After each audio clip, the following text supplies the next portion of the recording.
인생은 전설 채널에 오신 것을 환영합니다. 오늘 이야기 바로 시작합니다. 그날도 은지는 저녁 8시가 조금 넘어 전화를 걸어왔습니다. 현진아, 나 오늘 그냥 아무 데라도 가고 싶어. 나랑 좀 있어 줄래? 핸드폰을 귀에 댄 순간부터 그녀의 공기가 묘하게 차가웠고 말끝이 자꾸 짧아져서 숨을 고르기 힘들었거든요. 이혼한 지 3년이 됐지만 은지는 여전히 밤마다 무언가를 기다리는 사람처럼 허공에 감정을 걸쳐두고 있었고, 그날은 하필이면 나와 현우의 결혼기념일이라 나갈 수 없다는 말이 목까지 차올랐는데, 그게 또 너무 야박하게 느껴질까봐 괜히 미안해졌던 겁니다. 그래서 결국 조금만 있다가 나갈게라고 말하고 외투를 챙겼고, 은지는 카페 유리문이 닫힐 때까지 내 손을 꽉 잡은 채 웃었죠. 현우 오빠는 어때?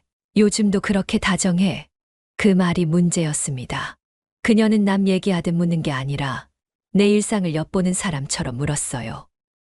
응, 뭐, 나름 잘 지내. 대답은 했지만 그 순간부터 불편한 기분이 목덜미를 타고 내려왔고 말끝마다 현우를 붙이는 은지의 말투가 이상하게 느껴졌습니다. 현우 오빠는 진짜 좋은 남편이야. 나 그런 사람 본 적 없거든. 너 진짜 부럽다. 말은 칭찬이었지만 시선은 내 손목을 지나 팔뚝 그리고 목선을 따라 오래 머물렀고 그 눈빛은 분명 외로움만은 아니었던 것처럼 아직도 선명하게 기억납니다. 은지와의 점심은 늘 셋이었고 그 셋이라는 균형이 깨지지 않는 한 아무 일도 없을 거라 믿었습니다.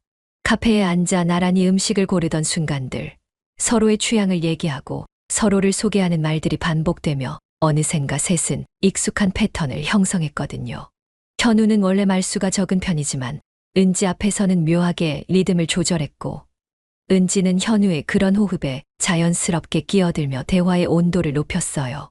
오빠, 요즘 회사 일은 어때? 너네 부장님은 아직도 그 버릇 못 고쳤다며.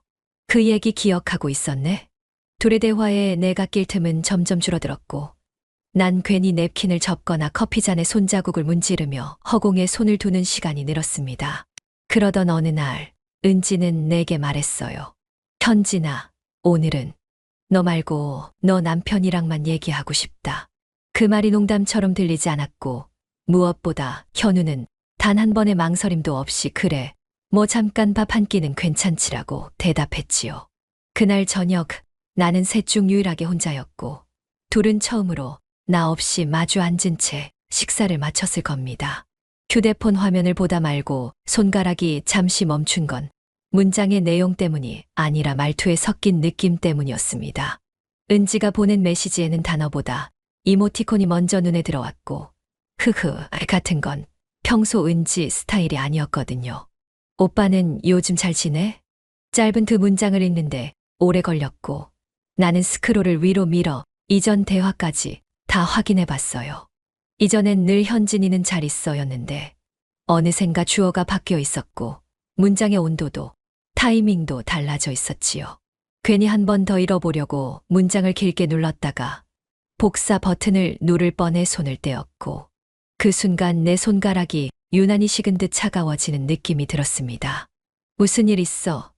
현우에게 물어봤지만 그는 고개를 끄덕이며 아니, 별거 없어. 그냥 은지가 요즘 심심한가 보더라라고 말했어요. 그 말이 더 이상했습니다.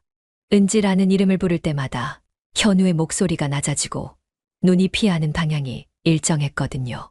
나는 메시지를 삭제하지 않고 고이 남겨뒀고 그날 이후부터는 은지의 말투 하나, 이모티콘 하나에도 의미를 부여하게 됐습니다. 어떻게 보면 다 내 착각일 수도 있었겠지만 여자의 직감이란 건 대체로 처음 틀리고 끝에 맞는 법이니까요. 그 문장은 분명 은지가 나에게 보내는 메시지가 아니라 이미 그에게 직접 보내는 것처럼 느껴졌습니다. 그날은 비가 왔고 은지와 카페에 마주 앉았을 땐 커피 향보다 그녀의 눈빛이 더 강하게 밀려왔습니다. 한참을 말없이 마시던 그녀는 갑자기 컵을 내려놓고 나를 똑바로 바라봤거든요. 현진아, 나 부탁 하나만 해도 돼. 말투는 조심스러웠지만 눈빛은 단단했고 나는 무심결에 뭔데? 하고 받아쳤다가 그녀의 입술에서 튀어나온 말에 식은땀부터 났습니다. 잠깐 내 남편 좀 빌려줘. 밥만 먹을 거야. 나 그냥 너무 외롭다. 처음엔 웃었죠. 말도 안 되는 농담이라고 생각했고, 은지답지 않게 유치한 장난이라는 생각에 무슨 소리야 하며 웃어넘기려 했습니다. 하지만 그녀는 눈 하나 깜빡이지 않았고, 심지어 진짜야. 그냥 반만. 너한텐 현우지만 나에겐 요즘 유일하게 말통하는 사람이야 라고 덧붙였지요. 그게 말이 되냐고. 나는 어이없다는 듯 물었지만 그 말이 되묻는 말처럼 작게 울려 퍼졌고, 그 순간 옆에서 듣고 있던 현우가 입술을 꾹 다물고 있다가 나지막하게 말했어요. 은지 말대로 그냥 밥 한 끼는 괜찮을 수도 있지. 눈을 돌렸는데 그 눈빛에는 아무 감정도 없었고, 그래서 더 이상하게 느껴졌어요. 괜찮다는 말은 상황에 따라 무서운 말이더라고요. 특히 그 말이 그렇게 쉽게 나올 땐 더더욱요. 나는 그 자리를 벗어나고 싶었지만 그 말 한마디가 오래도록 속을 뚫고 맴돌았습니다. 잠깐만 빌려줘. 그 말이 그날 이후 얼마나 많은 걸 빼앗아 갈 줄은 그땐 몰랐습니다. 현우는 늘 그렇듯 무난하고 착한 선택을 하는 사람입니다. 은지가 그런 얘기를 꺼낸 그날 밤, 내가 조심스레 그 말 좀 이상하지 않아? 라고 말했을 때도 그는 고개를 끄덕이긴 했지만 곧 이렇게 말했어요. 사람 하나 살릴 수도 있는 일이잖아. 그게 요즘 좀 위험해 보여. 나라도 그냥 밥 한 끼 정도는. 그 말에서 느껴지는 건 온기보다 거리감이었고, 그 애라는 표현이 묘하게 선을 지우는 느낌을 주더라고요. 근데 굳이 내가 나서야 돼라고 묻고 싶었지만 이미 말은 목구멍에서 식어버린 채 삼켜졌고, 나는 괜히 컵을 씻고 다시 놓고 또다시 닦는 식의 쓸모없는 동작들을 반복하며 그 말을 내 안에 눌러뒀습니다. 말도 안 되는 부탁이라는 확신은 있었지만 동시에 내가 너무 예민하게 구는 건 아닐까 하는 모호한 죄책감도 함께 올라왔습니다. 그냥 밥이잖아. 밥 한 끼 갖고 우리가 이럴 필요는 없지 않아? 현우는 나를 다독이는 톤으로 말했지만 그 우리라는 단어에 내가 포함되어 있는지도 확신이 안 섰고, 그가 진심으로 이해하려는 건 은지였는지 아니면 이 상황을 대충 수습하려는 자기 자신이었는지도 잘 모르겠더라고요. 나는 고개를 끄덕였지만 그건 동의가 아니라 말문이 막혔다는 의미에 가까웠고, 그날 밤 내 침대 머리맡에는 오래된 결혼 반지가 유난히 낯설게 보였습니다. 말 한마디 안 했을 뿐인데 그렇게 한참 동안 마음이 떠나 있었다는 걸 알게 된 밤이었습니다. 그날 이후 현우는 이상할 만큼 자주 휴대폰을 들여다봤습니다. 대화창을 열었다가 닫고 뭔가를 쓰는 듯 하다가 지우고 다시 열기를 반복하는 모습이 며칠 사이 익숙해졌고요. 내가 다가가면 조용히 화면을 꺼버렸는데 그건 숨김이라기보다 보여줄 필요 없는 거리감처럼 느껴졌습니다. 은지가 요즘 좀 불안정해. 말동무가 돼주는 게 그렇게 나쁜 건 아니잖아? 그는 늘 그 말로 마무리 지었고, 나는 마치 남의 말을 해석하듯 그 문장을 곱씹는 습관이 생겼어요. 말동무라는 단어가 왜 이렇게 무겁고 비릿하게 들리는지 스스로도 설명할 수 없었거든요. 현우의 외출이 잦아졌고 옷을 고를 때마다 향수를 뿌리는 손길이 부드러워졌습니다. 주말 점심이면 셋이 만나던 자리가 이제는 현우와 은지 단둘이의 저녁으로 바뀌었고, 그걸 나도 어느 순간 아무 말 없이 받아들이고 있다는 사실이 가장 견디기 어려웠습니다. 말리지 않은 게 죄일까? 말할 수 없었던 내가 바보일까? 아니면 처음부터 이 모든 흐름을 묵인했던 건 나였을까? 은지에게 화가 나야 했고 현우를 의심해야 했지만 정작 나는 나 자신을 탓하기 바빴던 것 같습니다. 침묵은 동의가 아니라 무력함인데 나는 그걸 너무 늦게 깨달아가고 있었습니다. 그리고 그런 나의 자리를 은지가 조용히 아주 자연스럽게 파고들고 있다는 걸 이제야 느끼게 된 겁니다. 그날은 우연이었고 그래서 더 잔인했습니다. 약속이 갑자기 취소되어 동네 카페에 혼자 들었는데 유리창 너머로 보이는 뒷모습 하나가 익숙했어요. 검은 셔츠깃을 세운 현우, 그리고 그의 왼편에 앉은 여자의 손등. 그 손가락 끝에 은지의 반지가 있었고 나는 걸음을 멈췄습니다. 둘은 마주보지 않고 나란히 앉아 있었고 말없이 같은 방향을 보며 커피를 마시는 중이었거든요. 그 장면이 이상할 만큼 편안해 보였고 오히려 내가 저 틈에 껴도 될까 싶은 생각이 먼저 들었어요. 문을 열자 카페 안의 공기가 갑자기 두꺼워졌고 은지가 고개를 돌리며 익숙하게 웃었습니다. 어머, 여기서 보네. 우리 잠깐 커피 마시고 있었어. 현우는 입을 열지 않았습니다. 아니, 못 열었죠. 나와 눈이 마주친 순간 그는 고개를 숙였고 커피잔에 시선을 박은 채 아무 말도 하지 않았어요. 앉을래? 은지는 자리를 치우며 너무 자연스럽게 물었고 나는 웃으며 고개를 저었지만 사실은 숨이 막혀 있었어요. 뒤돌아 나오는 발끝이 무겁게 느껴졌고 문을 나서자마자 손이 떨렸습니다. 그 장면은 말보다 침묵이 많았고 나는 그 침묵 속에서 둘의 공통 언어가 이미 생겼다는 사실을 눈치챘습니다. 나만 없었다는 것보다 나 없이도 충분했다는 게 더 참기 힘든 순간이었습니다. 세탁기에 갓 넣은 셔츠를 꺼내려다 손끝에 남은 냄새가 낯설었습니다. 현우가 평소 쓰던 담백한 향이 아니었고 더 달고 묘하게 끈적한 느낌의 잔향이 셔츠에 박혀 있었거든요. 나는 무심한 척 다시 셔츠를 펼쳐 코를 가까이 대봤고 그 순간 어디서 많이 맡아본 향이라는 걸 직감했어요. 멀리 있는 기억이 아니라 아주 가까운 누군가의 채취처럼 느껴졌고 그 이름을 떠올리는 데는 단 3번의 숨이 필요했습니다. 은지. 그녀가 예전부터 뿌리던 향수병 디자인이 투명했고 브랜드 로고보다 그 냄새 자체로 먼저 기억되던 향. 내 옷장 어디에도 없었던 그 향이 지금 내 남편의 셔츠에서 흐르고 있었습니다.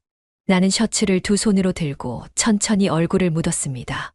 한 번 더 맡고 다시 확신을 얻고 마지막에는 냄새가 아닌 촉감까지 탐색하는 내 모습이 낯설었어요. 천이 닿는 뺨이 서늘했고 뺨 아래로 몸이 식어갔고 셔츠 너머로 누군가의 손이 스친 것 같은 착각까지 들었습니다. 현우는 이 향수를 싫어했는데 소리 없이 중얼인 말은 공중에서 바로 증발했고 남은 건 식은땀과 등골로 번지는 오한뿐이었어요.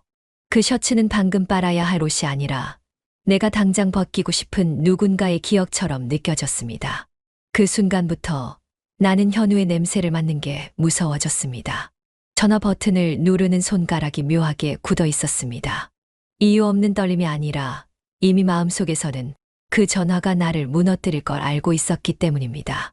그래도 안 하면 더 무너질 것 같아서 결국 통화 연결음을 들으며 2 눈을 감았어요. 은지야, 나야. 내 목소리는 생각보다 평온했고 감정은 최대한 누른 채 말했습니다. 우리 이제 그만하자. 돌아가자. 다들 조금 선을 넘은 것 같아. 그 말엔 애원도 명령도 없었고 단지 다시 원래대로 돌리고 싶다는 마음 하나만 담겼어요. 하지만 은지의 대답은 너무도 또렷하고 망설임 없이 돌아왔습니다. 현진아, 미안. 근데 이미 늦었어. 그녀는 웃고 있었고 그 웃음은 그저 무서운 담담함이었습니다. 난 거기까지 다녀왔거든. 내 옆에 있는 사람 내가 한번 안아봤어. 그리고 나쁘지 않았어. 숨이 가빠졌고 귀가 울렸으며 전화기 너머의 목소리가 멀게 들리다가 갑자기 또렷해졌습니다. 나는 무슨 말을 해야 할지 몰랐고 순간 아무 말도 하지 않으면 이게 그냥 꿈처럼 사라질지도 모른다는 환각에 기대고 싶어졌어요. 하지만 현실은 또렷했고 전화기에서 울리는 마지막 한마디가 마침표처럼 꽂혔습니다. 나는 이제 내 남편한테 미안한 게 없거든. 너랑은 좀 달라. 그날 밤 나는 말이 아니라 침묵의 끝에서 울었습니다. 현우는 그날따라 유난히 술 냄새가 진했습니다. 현관에 들어서며 신발을 벗지도 않고 한동안 멍하니 서 있었고 나는 말없이 물 한 잔을 내밀었죠. 그의 눈은 불었지만 흐리지 않았고 입술은 말라 있었지만 그 안에 묻혀있던 말은 아주 또렷하게 튀어나왔어요. 처음엔 아니었어. 진짜야. 근데 내 친구가 너무 외롭다니까. 나도 잠깐 흔들렸어. 그 말이 떨어지는 순간 나는 무슨 말을 먼저 해야 할지 몰랐습니다. 화부터 내야 하는 건지 아니면 방금 들은 말을 되묻는 게 먼저인지 아니면 그냥 조용히 등을 돌려야 했는지. 결국 나도 모르게 입에서 나온 말은 단 하나였습니다. 그게 다야. 그 말은 울지 않고도 충분히 날카로웠고 침착한 듯 들렸지만 사실은 내 심장이 너무 빠르게 뛰고 있었어요. 현우는 그 물음에 대답하지 못했습니다. 아니, 하지 않았습니다. 잠깐 고개를 끄덕이는 듯 하더니 입을 열긴 했지만 말끝이 흐렸고 결국은 그냥 미안해 라고 중얼이듯 말하더군요. 그 미안해는 나에게 하는 말이 아니라 자기 자신에게 하는 말처럼 들렸고 그게 더 가슴 아팠습니다. 나는 지금 남편의 죄를 추궁하고 있는 게 아니라 내 존재의 위치를 묻고 있었던 거니까요. 현우가 화장실에 간 사이 나는 테이블 위에 엎어져 있던 그의 휴대폰을 무심코 손에 들었습니다. 비밀번호가 잠겨 있지 않았고 카메라 앨범이 그대로 열려 있었죠. 평소 같았으면 절대 그런 짓을 하지 않았을 텐데 그날은 핑계도 이유도 필요하지 않았어요. 손가락이 스스로 움직이는 것 같았고 앨범 속 사진들이 빠르게 지나가다 어느 하나에서 멈췄습니다. 동문회라고 써진 사진, 날짜는 4년 전. 사진 속 현우는 은지의 바로 옆에 앉아 있었고 두 사람의 어깨는 자연스럽게 맞닿아 있었어요. 누가 봐도 가까운 사이라고 느낄 수밖에 없는 거리였고 둘만 밝게 웃고 있는 게 더 눈에 띄었지요. 나는 그 자리에 없었습니다. 아니, 그 시간엔 아마도 현우와 연애를 시작하기 전이었을 겁니다. 그들이 나보다 먼저 익숙했고, 먼저 웃었고, 먼저 자리를 만들어 놓았다는 사실을 사진 한 장이 증명하고 있었습니다. 그게 다야? 라고 물었던 내 질문이 이제는 어리석게 느껴졌어요. 아마도 그 다는 아주 오래전부터 차곡차곡 쌓여왔던 것 같았거든요. 나는 지금 무너지고 있는 게 아니라 애초에 올라서 있던 자리가 아니었던 걸지도 모릅니다. 은지에게 전화를 건 건 5번째였습니다. 처음엔 신호만 갔고 두 번째는 바로 꺼져 있었고 세 번째부터는 아예 없는 번호처럼 느껴졌어요. 카톡 프로필은 며칠 전 올린 사진에서 바뀌지 않았고 대화창엔 회색 말풍선만 계속 줄지어 있었죠. 읽씹이 아닌 미확인 상태라는 게 이상하게 더 불안했습니다. SNS도 비공개로 전환됐고 친구들과 공유하던 단체방에서도 그녀는 조용히 나가버렸더군요. 나는 마치 어떤 유령을 뒤쫓는 사람처럼 휴대폰을 붙들고 은지의 흔적들을 하나하나 따라가고 있었습니다. 그리고 그 흔적이 갑자기 딱 끊겨버렸다는 사실이 너무 현실적으로 무서웠습니다. 은지랑 연락돼 현우에게 물었을 때 그는 의외로 차분하게 고개를 저었습니다. 요즘 그 애 좀 이상하긴 했어. 내가 뭐라고 해도 자꾸 자기 맘대로 하고 그만하자 그랬는데 듣질 않더라고. 그 말은 사라진 은지를 걱정하는 사람의 말이 아니었고 그저 귀찮음을 털어내는 식의 해명이었습니다. 나는 그 말 끝에 실려있는 정서를 정확히 알아차릴 수 있었어요. 현우는 이미 그 관계를 끝낸 사람이었고 나는 지금에서야 그 사실을 전해 듣는 마지막 사람이 된 거였죠. 사라진 건 은지뿐이 아니었습니다. 나도 우리의 감정도 어딘가에서 조용히 자취를 감추고 있었던 것 같습니다. 그날은 하필 비가 오다 말다를 반복하던 흐린 오후였습니다. 은지의 아파트 앞에 도착했을 땐 우산도 접지 않은 채 서 있었고 발끝이 축축해진 것도 인지하지 못할 만큼 마음이 앞서 있었어요. 계단을 한 발씩 오르며 손에는 휴대폰이 들려 있었고 발신 실패로 가득한 통화 목록을 보는 데에만도 몇 분이 걸렸거든요. 은지가 살던 402호 문 앞에서 나는 멈췄습니다. 문은 굳게 닫혀 있었고 도어락에는 테이프가 붙어 있었는데 이사 예정이라는 문구가 낙서처럼 적혀 있었죠. 그 순간 나는 고개를 돌려 우편함 쪽을 봤고 아주 오래 열지 않은 듯한 투박한 철문 속에 흰 봉투 하나가 눈에 띄었습니다. 누군가 접어넣은 흔적도 없이 깔끔하게 꽂혀 있었고 무엇보다 봉투 앞면에는 아무런 수신인도 적혀 있지 않았습니다. 나는 그걸 꺼냈고 봉투를 열었으며 그 안의 종이를 천천히 펼쳤습니다. 손글씨는 은지의 것이 맞았습니다. 선이 뚜렷했고 모난 데 없이 곱게 눌러쓴 필체는 오히려 더 잔인하게 느껴졌습니다. 첫 문장은 이랬어요. 이 편지를 내가 보게 될 줄은 몰랐어. 근데 만약 내가 이걸 본다면 그건 결국 우리가 끝났다는 뜻이겠지. 그 말에서부터 나는 이미 울고 있었습니다. 그날 밤 너랑 다투고 나간 그 사람을 내가 데려왔어. 비 맞은 셔츠가 젖어 있었고 얼굴은 벌겋게 달아올라 있었어. 술에 취해 있었지만 내 이름을 정확히 불렀고 날 안아줬어. 그 순간 나는 생각했어. 이건 도둑질이 아니라 오래 미뤄온 약속 같다고. 문장이 이어질수록 손이 떨려서 종이가 접힐 뻔했고 나는 계단에 주저앉아 그대로 읽어 내려갔습니다. 입술이 내 귀에 닿을 때마다 내가 얼마나 부러웠는지 몰라. 항상 너랑 있을 땐 단정했던 사람인데 그날은 셔츠 단추가 한 손에 풀렸고 침대가 아닌 소파에서 나를 눕히고는 널 떠올렸다는 말을 했어. 나쁜 사람이야, 맞아.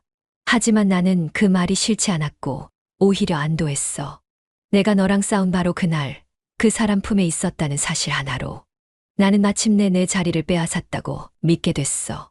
나는 이건 거짓말이야 라는 말조차 입 밖으로 내지 못했습니다. 믿고 싶지 않아도 은지의 필체는 진실을 감추지 못했고 현우의 무표정과 침묵은 이 편지를 증명해주고 있었거든요. 그 사람의 허리는 생각보다 단단했고 나는 그의 등줄기를 손으로 더듬으며 그가 너를 부르지 않기를 바랐어. 숨소리가 내 목선을 타고 흘렀고 나는 그 순간 너를 잊었어. 그리고 나서야 생각했지. 이건 내 남편이 아니라 우리 남편이구나. 그날 이후 나는 죄책감도 안 느꼈어. 왜냐면 내가 빌려줬잖아. 잠깐만, 밥만 먹는 거라며. 근데 그 사람은 밥 대신 나를 먹였어. 미안하지 않아. 오히려 고마워. 현진아, 너 아니었으면 이 일은 못했을 테니까. 숨이 멎는다는 게 어떤 감각인지 그날 처음 알았습니다. 심장이 아니라 등허리부터 찬 기운이 올라와 목덜미를 잡는 느낌이었어요. 눈물은 이미 흐르고 있었고 나는 무릎을 꿇은 채 그 종이를 그대로 안고 주저앉았습니다. 울 수밖에 없었습니다. 이건 사랑이 아니라 조롱이었으니까요. 내가 허락한 것도 아니고 이해한 것도 아닌데 나는 어느 순간부터 그들의 사랑에 면죄부를 발급한 여자가 되어 있었던 겁니다. 현우는 그날 밤 집에 돌아왔고 셔츠를 벗으며 말했어요. 은지랑은 그만 연락하려고. 나는 고개를 들지 않았고 대답하지도 않았습니다. 왜냐면 그 말이 이제 와서 무슨 의미가 있냐는 걸 누구보다 내가 잘 알고 있었으니까요. 그의 몸은 이미 내 허락도 없이 누군가의 품에 다녀왔고 그걸 증명하는 건 그 여자의 손글씨였으니까요. 거실 테이블 위엔 불이 꺼진 조명 아래 봉투 하나가 놓여 있었습니다.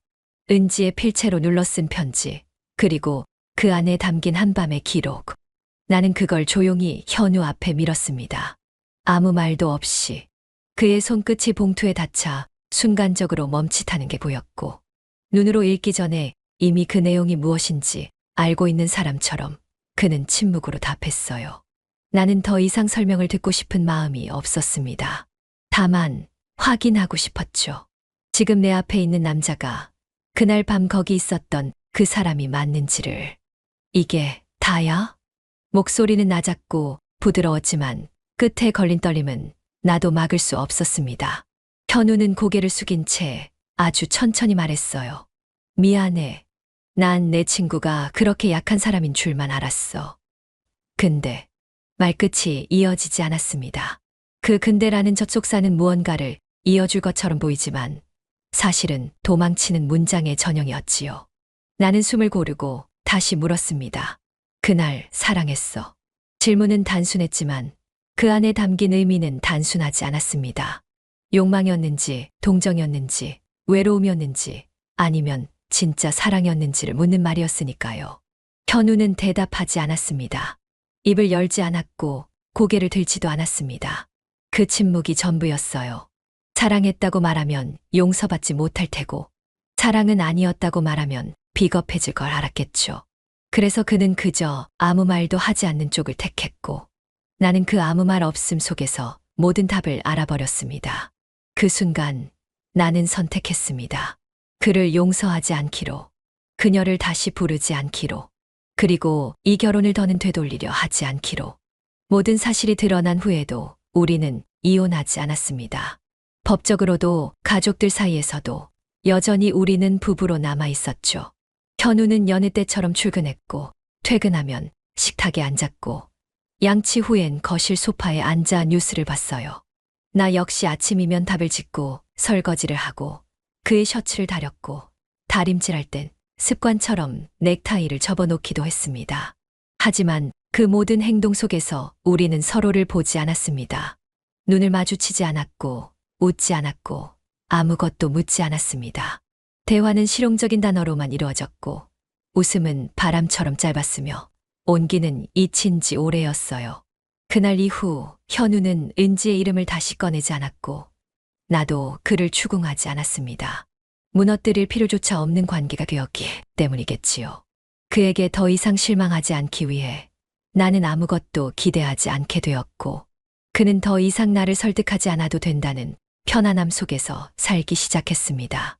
우리는 그렇게 말이 없는 평화 속에 서로를 방치했고 그 상태가 오히려 우리가 유지할 수 있는 유일한 균형이 되어버렸습니다. 이따금 현우가 등을 돌린 채 누운 침대에서 느껴지는 미세한 체온은 예전의 따뜻함이 아니라 그냥 사람 하나가 같은 공간에 있다는 증거일 뿐이었어요. 그의 숨소리는 이제 나를 잠들게 하지 않았고 내 손끝은 그의 셔츠 단추 대신 내 목덜미의 긴장만을 풀어내고 있었습니다. 우리는 부부였습니다. 하지만 그 말은 이제 법적인 이름표일 뿐 더 이상 감정의 증명은 아니었습니다. 그리고 나는 그 이름표를 뜯어내지도 다시 붙이지도 못한 채 살아가고 있었어요.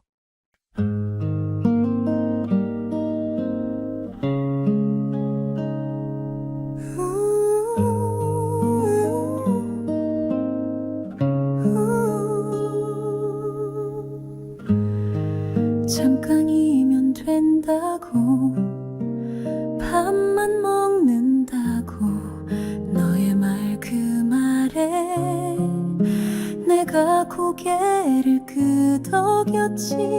그게 뭐였는지 이제는 너무 잘 알아. 입술이 닿았던 그날 셔츠가 벗겨졌던 밤 소파 위 남겨진 향기 이제 내 것이 아니야. 우리 남편이라 너는 그렇게 불렀지.